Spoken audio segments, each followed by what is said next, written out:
생각해 보니까 부흥회는 강사 목사님이 좀 말씀이 좀 길 것 같아서 그래서 이번 부흥회는 5시 반이 아니라 5시 하겠습니다.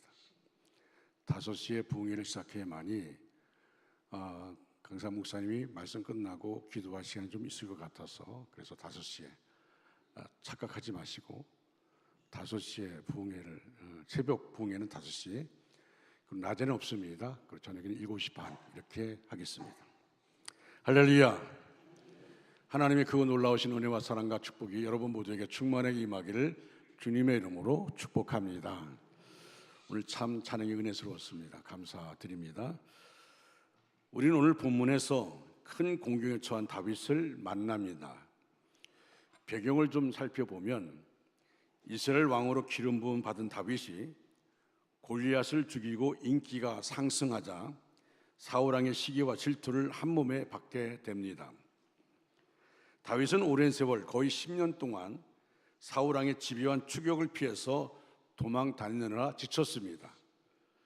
영적 멘토인 사무엘 선지자마저 죽자 그는 힘든 결정을 내립니다. 다윗이 죽인 골리앗 장군이 있었던 블레셋으로 망명을 가기로 한 것입니다. 더 이상 갈 곳이 없죠. 10년 동안 도망 다녔는데 더 이상 갈 곳이 없습니다. 그래서 자기가 골리앗 장군을 죽였던 블레셋 나라로 망명합니다. 가족들과 부하들까지 다 거느리고 떠나게 되는데 타국으로 망명하는 자의 심정을 여러분 생각해 보십시오. 그것도 자기를 원수처럼 여기는 블레셋 나라에 망명하게 된 것. 다른 선택이 마땅한 게 없기에 마지못해 택한 길입니다. 그런데 블레셋과 이스라엘이 전쟁을 하게 되었습니다. 당연히 블레셋의 도움을 받던 다윗은 가드왕 아기스의 편이 되어서 전쟁에 참여하게 되었습니다. 잘못하면 동족끼리 전쟁하게 된 상황이었습니다. 하나님이 사무엘을 통해 다윗에게 기름 부었는데 이스라엘의 왕이 되는 기름을 부었는데 자기가 지금 이스라엘과 싸우게 된 그 상황에 놓이게 된 겁니다. 그런데 블레셋 연합 군대의 다른 왕들이 다윗이 자기들과 함께 전쟁에 나가는 것을 반대했습니다. 과거 다윗이 블레셋 장수인 골리앗을 죽인 적이 있기 때문이었습니다. 그들의 주장은 상당히 설득력이 있었습니다. 결국 다윗은 전쟁에 참여하지 못하게 되었습니다. 참 감사하고 다행스러운 일이죠. 그러나 우리가 그 안에 보면 하나님이 역사하신 것이죠. 왜냐하면 다윗이 어떻게 자기 나라와 싸워서 전쟁에 이겼다 할지라도 어떻게 그 나라의 왕이 될 수가 있겠습니까? 다시 군대를 이끌고 살던 지역 시글락이라는 곳으로 돌아왔습니다. 그런데 사건이 발생했습니다. 도착해서 보니까 마을이 쑥대밭이 되어 있었습니다. 사람은 전혀 보이지 않습니다. 다윗의 가족들은 모두 포로로 붙잡혀 갔습니다. 이스라엘과 블레셋의 전투를 틈타 아말렉이 시글락을 공격한 것입니다. 다윗은 가족을 모두 잃었습니다. 사람들은 대성통곡했습니다. 오늘 본문 4절에 보면 다윗과 그와 함께한 백성이 울 기력이 없도록 소리를 높여 울었더라. 저는 이 단어가 참 마음이 왔습니다. 울 기력이 없도록 소리를 높여 울었다는 겁니다. 얼마나 오랫동안 울었으면 울 기력이 없도록 다윗과 모든 사람들이 목을 놓아 울었습니다. 세상에서 어떻게 말로는 설명할 수 없는 일이 일어난 것입니다. 상상도 못할 일이 벌어졌습니다.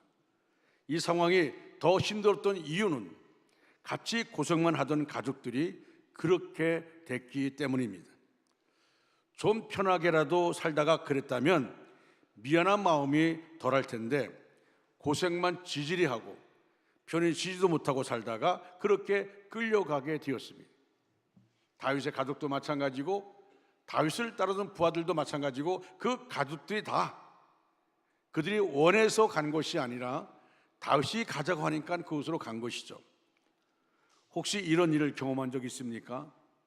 너무나 절망적인 상황에서 목 놓아 울어본 적 있습니까? 여러분이 이런 상황이라면 어떻게 하시겠습니까? 저는요, 내 힘으로 감당할 수 없는 상황 가운데 있을 때에 정말 기도원에서 바닥을 치며 목 놓아올 때가 있었습니다. 얼마나 바닥을 열심히 쳤는지 이 자체가 갈라질 정도로 바닥을 치며 울었던 적이 있습니다. 여러분 6절을 보시면 부하들의 반응이 나옵니다.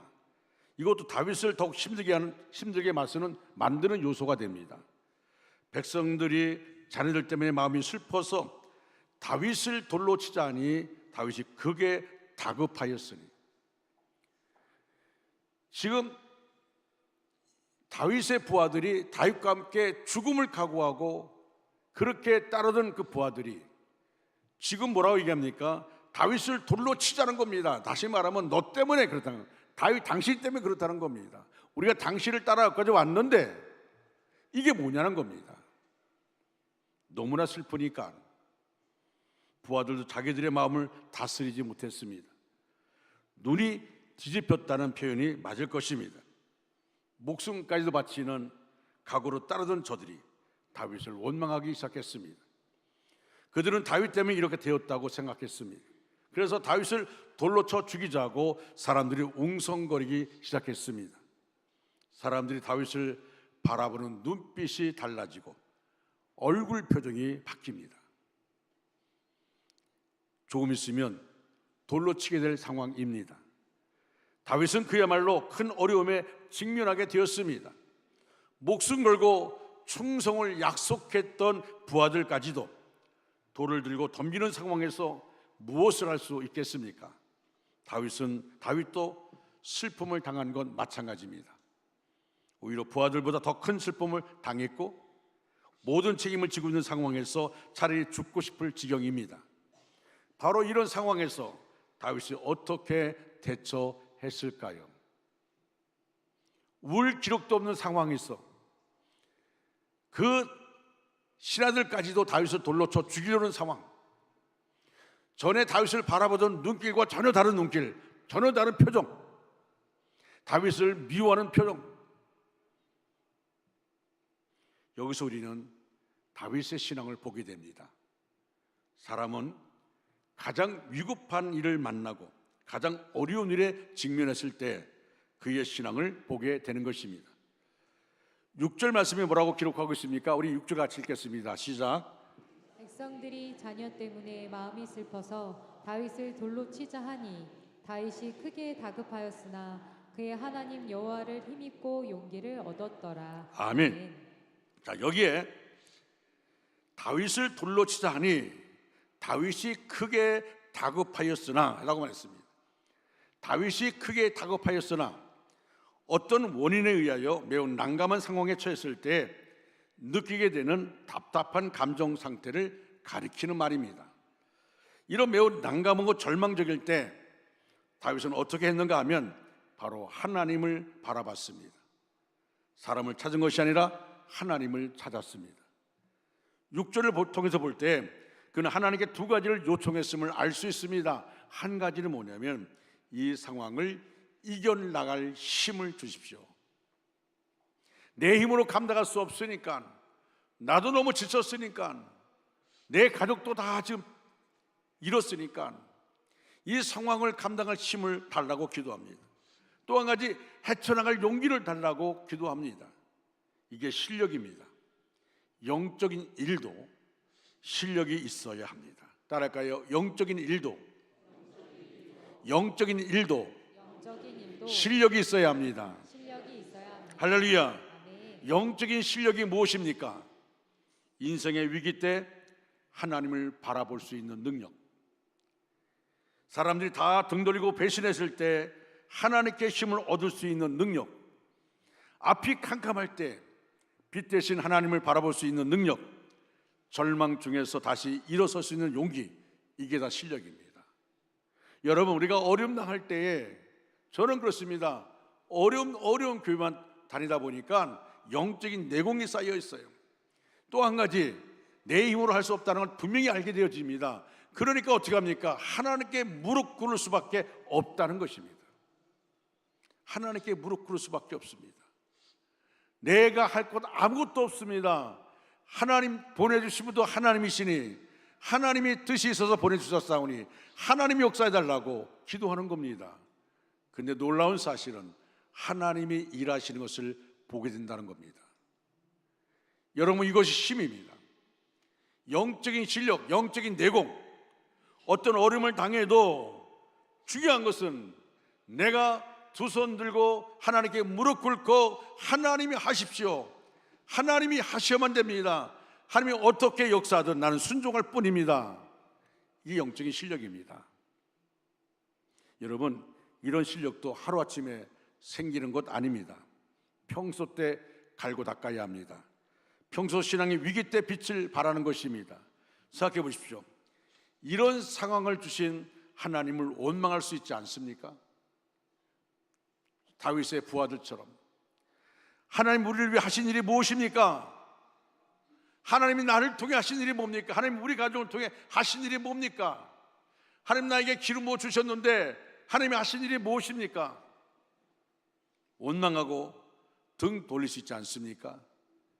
아마 부하들 중에는 이렇게 말하는 사람들도 있을지 모릅니다. 정말 하나님이 살아계시다면 우리에게 이런 일이 일어날 수 없다. 하나님이 우리를 버리셨다. 하나님이 우리를 위해 해주신 일이 뭐냐? 머리카락 하나까지 세고 계신다면서 가족들이 다 잡혀가고 집들 다 불탔는데 하나님이 하신 일이 무엇입니까? 뭘 보고 계셨습니까? 우리가 어떻게 하나님께 맡기고 우리의 인생을 맡기고 살 수 있습니까? 그런 하나님 믿어서 뭐합니까? 차라리 저 블레셋 사람들이 믿는 신이라 섬기는 신이 낫지 않겠습니까? 여러분, 그들 다윗의 부하들 생각할 때는 하나님이 함께한다고 해서 다윗을 따라왔는데 기가 막힌 상황을 놓인 겁니다. 이 상황에 놓이다 보니까 그들은 다윗을 돌로 쳐 죽이려고 합니다. 하나님을 원망하게 되어집니다. 여러분, 오늘날 우리가 신앙사람들 그럴 수 있습니다. 내가 지금까지 이렇게 살아왔는데, 내가 이렇게 하나님을 의지하고 왔는데 언제까지입니까? 언제 회복시켜 주실 겁니까? 언제 치료해 주실 겁니까? 언제 문제를 해결해 주실 겁니까? 그런데 다윗은 역시 하나님의 사람이었습니다. 원망하지 않고 하나님을 바라봤습니다. 하나님의 도움을 구했습니다. 하나님을 바라봄으로 힘을 얻었습니다. 오늘 본문을 보시면 그 상황들이 구체적으로 나와 있습니다. 8절에 다윗이 여호와께 물었습니다. 내가 이 군대를 쫓아가면 따라잡겠나이까? 지금 다른 신하들은 돌로 쳐 다윗을 죽이려 하는데 다윗이 말합니다. 내가 이 군대를 쫓아가면 따라잡겠습니까? 하나님께 묻습니다. 하나님은 대답과 함께 약속도 주셨습니다. 쫓아가라. 네가 반드시 미치고 정령토로 찾으리라. 9절 이하에 보시면 다윗이 바로 일어나 그 뒤를 쫓아갑니다. 설명하지 않습니다. 바로 일어나서 쫓아갑니다. 그 뒤를 쫓아갑니다. 좀 전까지도 목 올라 울던 사람들이 전부 일어나 다시 용기 백배하여 전심으로 추격해 들어갔습니다. 그런데 이들의 육체적인 상태가 결코 좋은 것은 아니었습니다. 전쟁에 나갔다가 돌아왔습니다. 지쳤습니다. 지쳐있는 상황입니다. 사흘길 걸려 전쟁에서 돌아왔습니다. 배고프고 지치고 힘들었습니다. 그들이 가족 있는 곳으로 들어오면 따뜻한 밥도 있을 것이고 그들을 맞이할 줄 알았더니 아무것도 없어요. 조금 전까지도 그렇게 절망하고 돌을 쳐 죽이려 했던 사람들이 어디서 그 힘이 나왔는지 다시 일어나 달려가기 시작했습니다. 17절을 보시면 다윗이 새벽부터 그 다음날 저녁 때까지 적을 쳤습니다. 꼬박 이틀을 친 것입니다. 뭐 밥 먹을 시간도 없이 잠잘 시간도 없이 쉬지도 못하면서 이틀 동안 전쟁을 한 것입니다. 이 말씀을 들으면서 어떤 분들은 이렇게 생각하는 분들이 있을지 모르겠습니다. 야, 이 사람들 체력 좋네. 정말 체력이 좋아. 제가 보기에는요, 체력의 문제가 아닌 것 같습니다. 이미 체력은 다 며칠 전 한계 다 달았습니다. 이미 체력은 다 바닥났습니다. 오늘 본문 9절과 10절 말씀 보면 알 수 있습니다. 같이 한번 읽겠습니다. 시작. 이에 다윗과 또 그와 함께한 600명이 가서 부솔 시내에 이르러 뒤떨어진 자를 거기 머물게 했으되 곧 피곤하여 부솔 시내를 건너지 못하는 200명을 머물게 했고 다윗은 400명을 거느리고 쫓아가니라. 아멘. 자, 전체 600명의 군인 중에 200명은 너무 피곤해서 더 이상 움직일 수 없는 사람들이었습니다. 그 정도면 나머지 사람들도 아무리 체력이 좋다고 해도 무척 지쳤을 것입니다. 그런데 가서 꼬박 이틀 동안 적을 물리칠 수 있었던 힘은 어디서 나온 것입니까? 하나님이 주신 것입니다. 그걸 보실까요? 18절로 20절 말씀을 다 같이 읽겠습니다. 시작. 다윗이 아말렉 사람들이 빼앗아갔던 모든 것을 도로 찾고 그의 두 아내를 구원하였고 그들이 약탈했던 것 곧 무리의 자녀들이나 빼앗겼던 것은 크고 작은 것을 막론하고 아무것도 잃은 것이 없이 모두 다윗이 도로 찾아왔고 다윗이 또 양떼와 숫떼를 다 되찾았더니 우리가 그 가족들을 앞에 몰고 가며 이르되 이는 다윗의 전리품이라 하였더라. 아멘. 하나님을 의지하고 행한 결과는 항상 아름답습니다. 나중에 여러 가지 전리품을 선물로 나눠주었습니다. 승리했을 뿐 아니라 그 승리를 여러 사람과 함께 나누는 축복도 경험했습니다. 이것이 신앙의 힘입니다. 사무엘상 28장에서 30장까지 읽어보면 신앙적 실력이 있는 사람과 없는 사람 두 인물이 분명하게 대조되어 등장합니다. 바로 누굽니까? 사울왕과 다윗입니다. 23장 3절 이하에는 당시에 이스라엘의 왕이었던 사울의 모습이 나옵니다. 사울의 인생에도 위기가 있었습니다. 사울왕의 영적인 지주였고 이스라엘의 위대한 영적 지도자였던 사무엘이 죽었습니다. 블레셋 사람들이 연합군을 형성해서 사무엘을 이스라엘을 치려고 하는데 사울왕이 보니까 정말 겁이 잔뜩 납니다. 수많은 군인들이 쳐들어오는 겁니다. 도저히 이길 수 없을 것 같았습니다. 하나님께 기도했는데 아무 응답도 받지 못했습니다. 어떻게 했을까요? 결국 변장하고 무당에게 찾아가 도움을 청합니다. 그는 인생의 위기 때 무엇했습니까? 무당을 찾아갔습니다. 누구의 인도를 받으려 했습니까? 무당의 인도를 받으려 했습니다. 위기 때 사울이 생각했던 유일한 해결책은 무당을 찾는 것이었습니다. 그런데 이것은 이미 율법에 하나님이 금지하신 일이었습니다. 그런데 결과를 보시면 무당의 인도를 받으려 했던 사울의 인생은 무서운 실패를 맛보았습니다. 상황이 바뀌기는커녕 오히려 더 악화되어 갑니다. 본문에서 한 장 넘어가서 31장을 보시면 처참하게 무너지는 사울의 모습을 봅니다. 사람이 하나님께 등 돌리고 무당을 찾을 때 종말이 어떻게 되는지를 보여줍니다. 특별히 31장 6절에서 이렇게 기록하고 있습니다.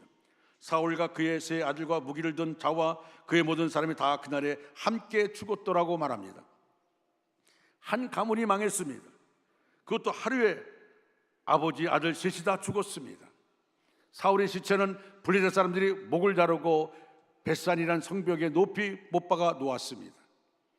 사울과 다윗의 차이가 무엇입니까? 위기 때 사울은 하나님을 떠났지만 다윗은 하나님을 찾았습니다. 무당의 인도를 받은 사울의 인생은 비참하게 실패했지만 하나님의 인도를 받은 다윗의 인생은 다시 올랐습니다. 나중에 이스라엘의 왕이 되었고 가장 위대한 왕이라 칭송을 받습니다. 왕으로 다스리는 동안 가장 넓은 지역을 차지했습니다. 다윗이 어떻게 해서 이런 위기 때 하나님을 바라볼 수 있었을까요? 첫째로 다윗은 모든 사건을 하나님과 연관시켜서 생각했습니다. 지금 이 사건도 전부 하나님의 손안에 있다. 하나님께서 뭔가 목적이 있어서 이런 일을 당하게 만드셨을 것이다. 재수 없어서 당한 것이 아니다. 하나님께서 필요하시면 이 상황을 얼마든지 바꾸셔서 그분의 영광을 위해 사용하실 것이다. 다윗의 마음속에는 지금 원찮은 어려움 가운데 있지만 하나님의 계획 가운데 있다고는 믿었습니다. 이곳에 하나님이 간섭하시면 된다고 믿었습니다. 어떤 상황인 그 상황 속에서 다윗은 하나님을 바라보면서 내가 하나님 앞에 어떤 모습이었을까? 내가 하나님 앞에 어떤 죄를 범했을까? 하나님과 나와의 문제이지 사건의 문제가 아니라고 생각했습니다. 가족을 다 빼앗겨버리고 그런 상황이지만 이 상황은 하나님과 나와의 관계라고 생각했습니다. 두 번째로 인생의 열쇠는 하나님께 있다고 믿었습니다. 하나님께서 열어주시기만 하면 어떤 상황에서도 희망이 있다고 믿은 것입니다. 하나님께서 해답을 주시면 어떤 상황도 능히 헤쳐나갈 수 있다고 믿은 것입니다. 인생의 열쇠는 내 뒤에 있는 것이 아니라 하나님께 있다고 믿는 것입니다. 사랑하는 성도 여러분, 우리는 어떤 일을 당할 때마다 합리화시키지 마십시오. 그 순간만 면하겠다고 합리화시키지 마십시오.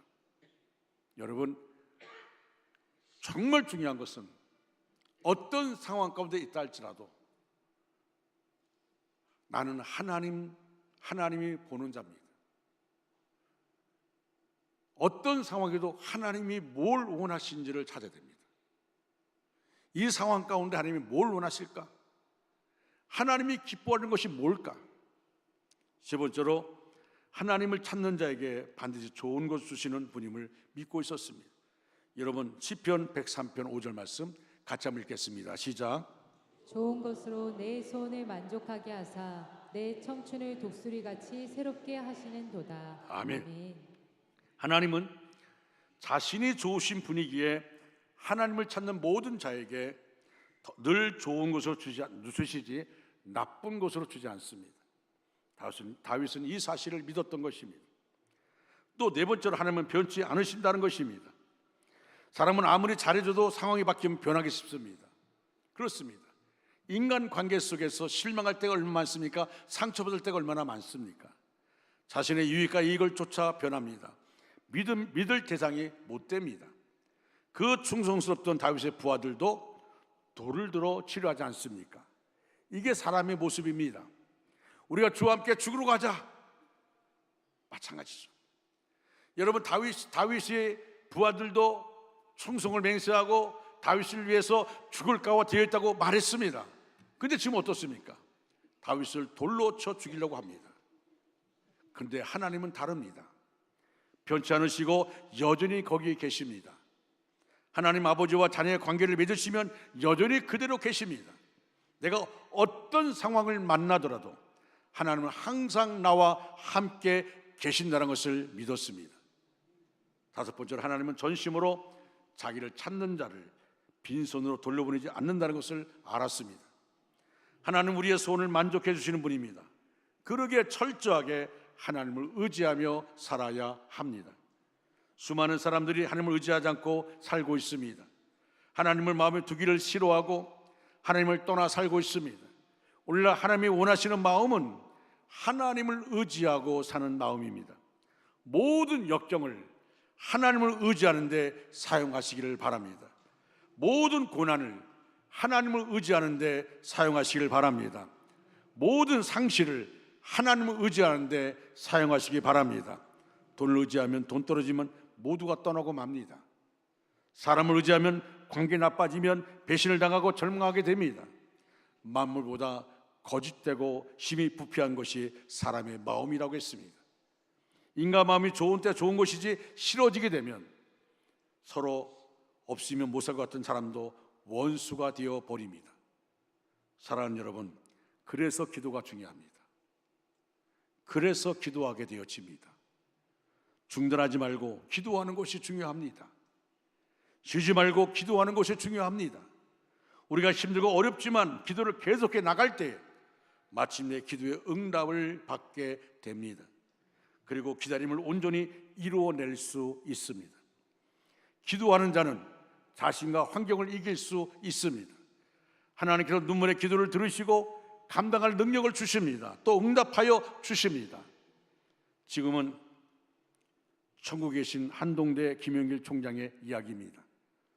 한동대가 하나님의 주인 되시는 대학이라는 정체성을 지키려다 보니까 평범하지 않은 설립 과정들과 재정난을 겪으면서 온갖 구설수와 어려움을 겪었습니다. 급기야 일간지에 김영길 총장님을 비난하는 성명서가 실리기까지 되었습니다. 그때 아내 되는 김영애 권사님은 통곡하며 울었다고 합니다. 그런데 김영길 총장 본인은 보통 사람 같았으면 식사도 하지 못하고 잠도 자지 못했을 일을 그 당황한 데도 불구하고 아무렇지 않게 식사하시고 그리고 편을 코까지 골면서 잠을 자더랍니다. 김영애 권사님은 자기 남편 보면 속상해가지고 너무 불안한데 그 남편 김영길 총장님은 집에 오면 아무렇지 않은 것처럼 아무 일도 없는 것처럼 식사하고 코를 골며 자는데 사모님이 하도 어이가 없어서 물었답니다.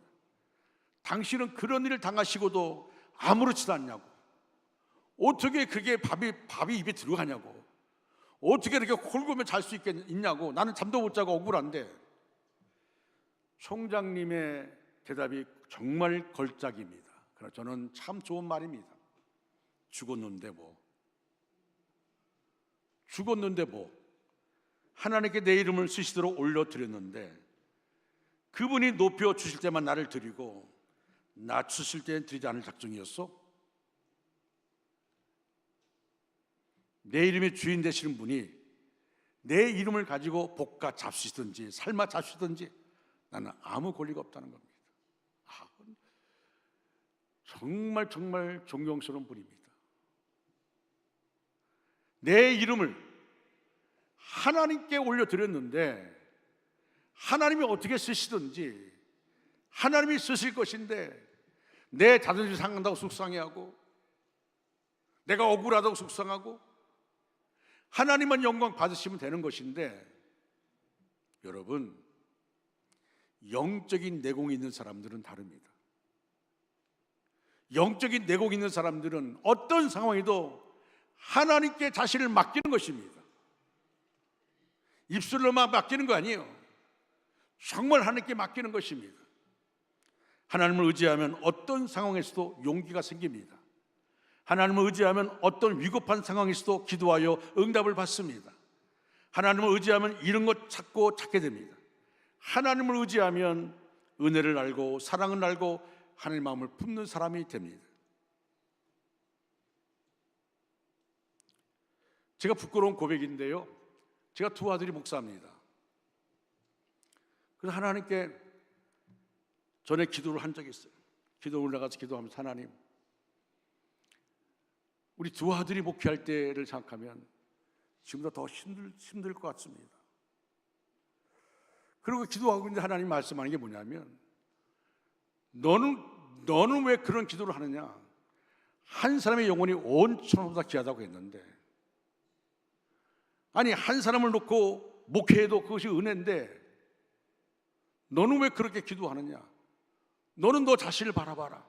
네가 빽이 있어서 여기까지 왔느냐? 내가 너와 함께 했기 때문에 왔고, 내가 너를 들어서 어려운 교회만 가게 만들어서 너 정말 그 힘든 과정을 겪고 왔는데, 하나님이 너 두 아들을 하나님이 책임질 것이라고, 곧 할 것이니까 조급해하지도 말고 하나님만 바라보라고. 그게 몇 달 전의 일입니다. 근데 하나님이 하시더라고요. 정찬호 목사가 예산 신령교회 부임하게 되었습니다. 통과됐고 오늘 우리 교회 임시당에서 사임서 처리를 했습니다. 1년 동안 동사 목회하고 1년이 지나면 담임으로 세워지는 일입니다. 저는 생각해 보면요, 하나님이 하시는 일들이 진행돼 나가요. 그런데 이런 마음도 주시더라고요. 네 두 번째 아들도 내가 세울 것이다. 여러분, 우리는 인간이기 때문에, 또는 저는 아버지이기 때문에 조급할 때가 있어요. 그러나 하나님은 제가 기대한 것보다 더 좋게 역사하시더라고요. 더 좋게 역사하시더라고요. 하나님의 계획 가운데 있는데, 나만 하나님의 계획 가운데 있는 게 아니라 내 두 아들도 하나님의 계획 가운데 있는 것인데, 나는 아버지로서 생각해 보니까 우리 아버지 대단한 분이에요. 정말 지금 생각하면 대단한 분입니다. 우리 아버지가, 제가 상주 동복회 갈 때요, 분가에 나가는 자녀들 다 돈을 주면서 정말 가장 어려운 곳에, 어려운 교회에, 그 미자립 교회에 내가 가는데 불구하고 이사 비용만 주시더라고요. 돈 주면 기도 안 할까 봐. 장로님이. 죄송하지만 제가 그때 아버지의 장로님이라는 것을 후회한 적이 있었습니다. 다 하시니까. 기도밖에 없으니까. 다시 말하면 내 아들이 기도하는 아들 되기를 원하니까. 다. 심지어 고향교회 목사님이 찾아가서 성경에 보내지 말라고. 누구도 도와주지 말라고. 여러분, 그때 내 기도는요, 땡깡 기도였습니다. 제가 일명 땡깡 기도라 그렇게 말합니다. 왜? 하나님께 기도할 수밖에 없으니까. 그리고 하나님께 기도하고 하나님께 땡깡 부립니다. 역사는 하나님이 하십니다. 하나님은 그것을 원했던 거 아니에요. 우리 아버지도 그것을 원했어요. 내 아들이 부모 의지하지 않고 누구 의지하지 않고 하나님을 의지하기를 원했고, 그대 아버지인 내가요, 너무 고생을 많이 하다 보니까 내 두 아들은 그러지 않길 바라는 그 마음도 하나님이 책망하신 거예요.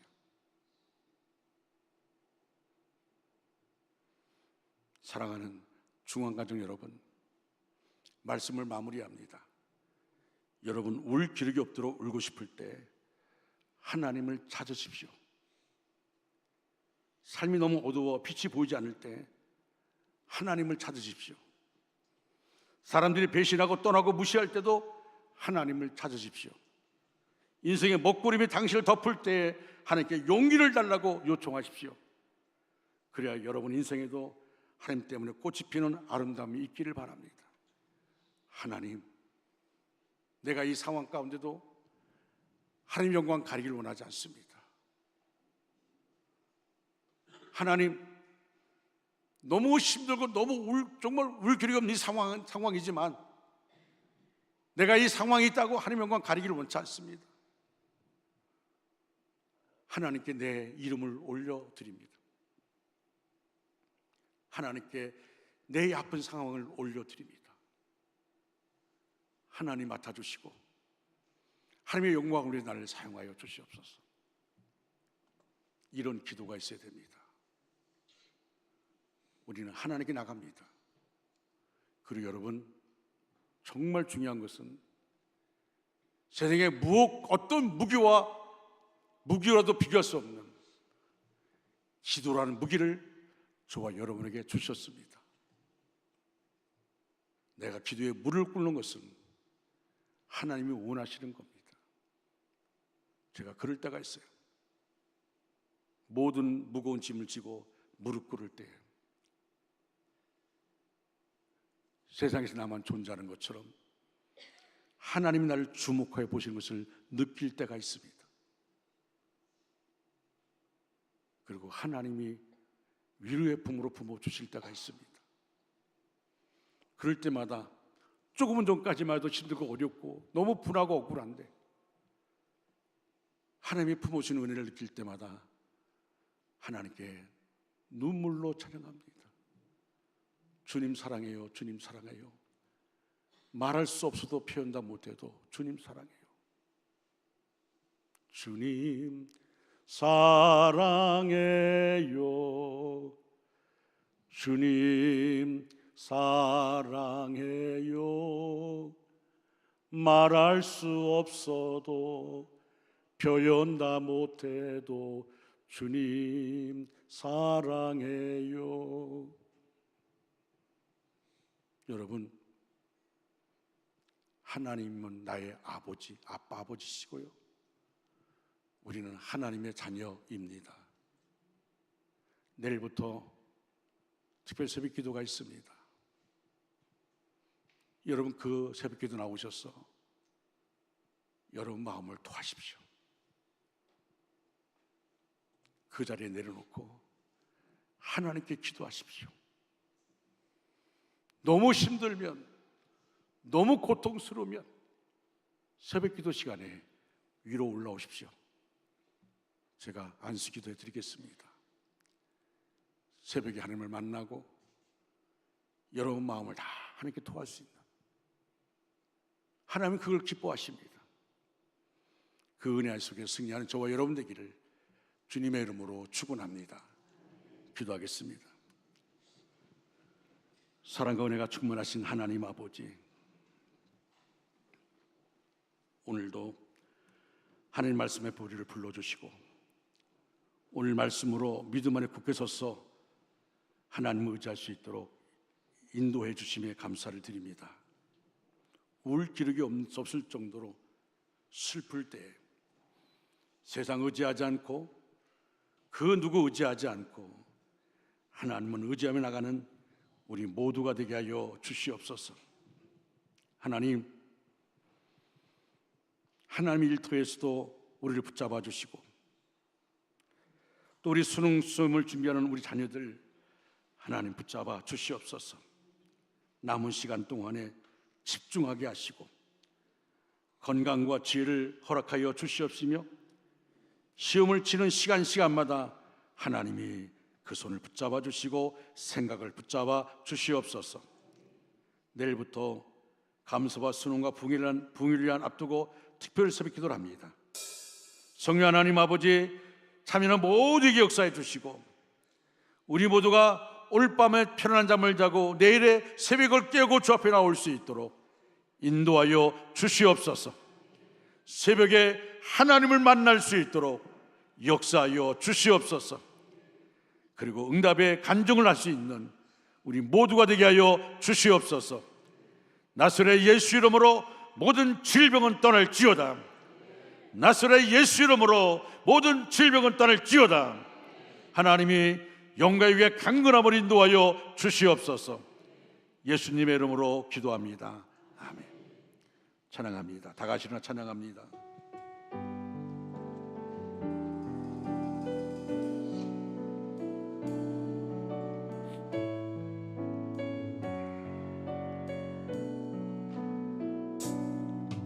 너의 가는 길에 주의 평강 있으니 평강의 왕 함께 가시니 너의 걸음 주 인도하시니 주의 강한 손 너를 이끄시니 너의 가는 길에 주의 축복 있으니 영광의 주 함께 가시니 내가 밟는 모든 땅 주님 다스리니 너는 주의 길 예비케 되니 주님 나라 위하여 길 떠나는 나의 형제여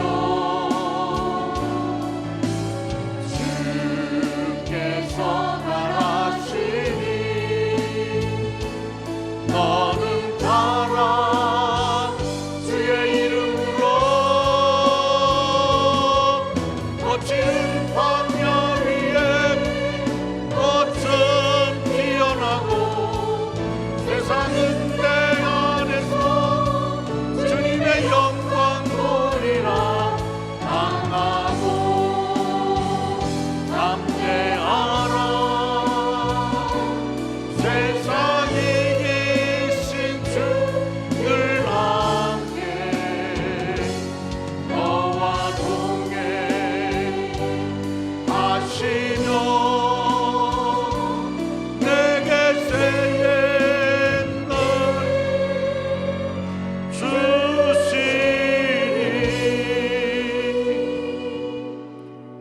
지금은 우리 구주 예수 그리스도의 은혜와 하나님 아버지의 극진하신 사랑하심과 성령님의 감동 내지로 충만 역사하심이 우리 전체 위에 우리의 가정과 생업과 사업과 학업 위에 이제로부터 영원토록 함께 하시기를 간절히 축원하옵나이다. 아멘.